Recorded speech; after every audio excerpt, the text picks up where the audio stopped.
ওর চৈতন্য না হয়, ও যদি এই টেবিল না ভুলে না যায়, তাহলে অত্যন্ত ভাবে আমি নয়, তুমি করবে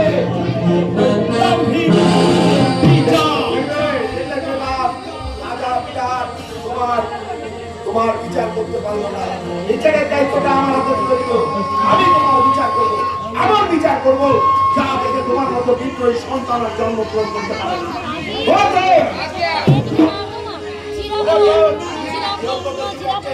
হাতে পায়ে শীতল করে অন্ধকার কারাগারে নিক্ষেপ করবি। ওকে 7 দিন সময় দিলাম, 7 দিনের মধ্যে যদি শীতল